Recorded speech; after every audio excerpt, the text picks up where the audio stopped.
പ്രതിഷേധർമ്മയിൽ ഞങ്ങൾ എടുത്തു പറയുന്ന ഏറ്റവും വലിയ പ്രധാനപ്പെട്ട വിഷയമെന്ന് പറയുന്നത് പ്ലൈവുഡ് കമ്പനിക്ക് പഞ്ചായത്ത് കൊടുത്ത അനുമതിയുമായി ബന്ധപ്പെട്ടുള്ള ഒരു ചർച്ചയാണ്.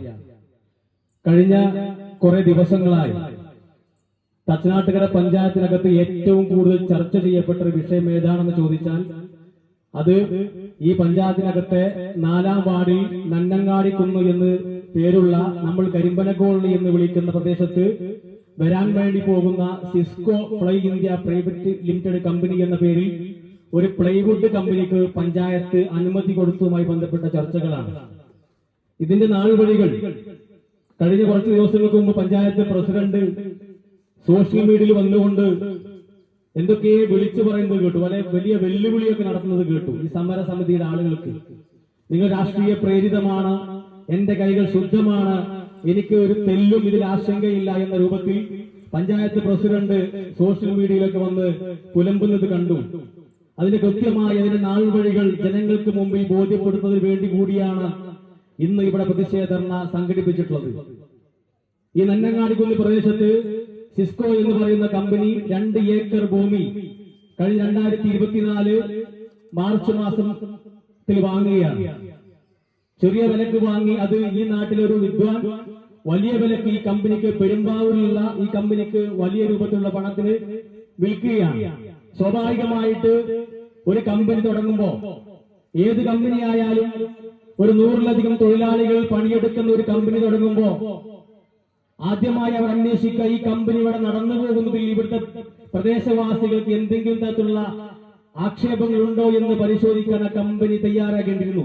പക്ഷെ അതൊന്നും നോക്കാതെ ഇത് തച്ചനാട്ടുകര പഞ്ചായത്താണ്, ഇവിടെ പ്രതിഷേധങ്ങളൊന്നും ഉണ്ടാവില്ല, ഇവിടെ UDF ഭരിക്കുന്ന പഞ്ചായത്താണ്, ഏതു തരത്തിലുള്ള പ്രതിഷേധങ്ങളുണ്ടെങ്കിലും എന്തെങ്കിലും കൊടുത്ത് ഒതുക്കാമെന്ന നിലപാടാണ് ഇവിടുത്തെ കമ്പനി സ്വീകരിച്ചത്. അതിന്റെ പേരിലാണ് 2 ഏക്കർ ഭൂമി ഇവിടെ വാങ്ങി കമ്പനിക്ക് വേണ്ടി പെർമിറ്റിന് അപേക്ഷ നൽകുന്നത്. ഇനിയാണ് ഏറ്റവും പ്രധാനപ്പെട്ട കാര്യം. പെർമിറ്റിന് അപേക്ഷ നൽകുമ്പോ ഈ 2 ഏക്കർ ഭൂമി മാത്രം പോരാ, തൊട്ടപ്പുറത്തുള്ള സ്ഥലത്തിന്റെ ലീസ് എഗ്രിമെന്റ് കൂടി ഉണ്ടെങ്കിലേ ഈ കമ്പനിക്ക് വലിയ രൂപത്തിൽ ഇവിടെ പ്രവർത്തിക്കാൻ കഴിയൂ എന്ന് മനസ്സിലാക്കിയ കമ്പനി തൊട്ടപ്പുറത്തുള്ള സ്വകാര്യ വ്യക്തിയുടെ സ്ഥലം ലീസിനെടുത്തുകൊണ്ട് ഈ കമ്പനി പെർമിറ്റിന് അപേക്ഷ നൽകുകയാണ്.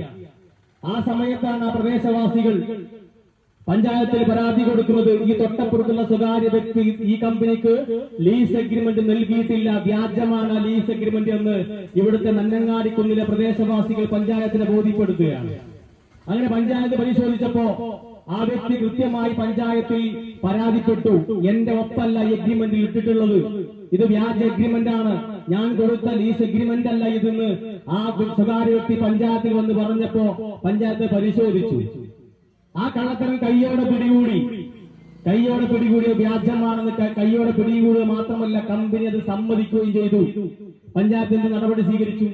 തെറ്റ് നമ്പർ 1, ഈ വിഷയത്തിൽ പഞ്ചായത്തിനെ തെറ്റിദ്ധരിപ്പിച്ച വഞ്ചിച്ച ഈ കമ്പനിയെ നിയമ നടപടി സ്വീകരിക്കാൻ എന്തുകൊണ്ട് ശുപാർശ ചെയ്തില്ല? ക്രിമിനൽ കുറ്റമാണ്. വ്യാജരേഖ ചമച്ചുണ്ടാക്കി പഞ്ചായത്തിനെ തെറ്റിദ്ധരിപ്പിച്ച ഈ കമ്പനിക്കെതിരെ നിലപാട് സ്വീകരിക്കാൻ, നയപരമായിട്ടുള്ള ഒരു നിലപാട് സ്വീകരിക്കാൻ പഞ്ചായത്തിനായില്ല.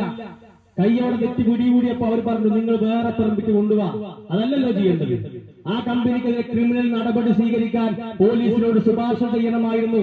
അതിന്റെ അടിസ്ഥാനത്തിൽ അവർക്കെതിരെ കേസെടുത്താൽ ആ കമ്പനിയെ കരിമ്പട്ടികയിൽ ഉൾപ്പെടുത്തി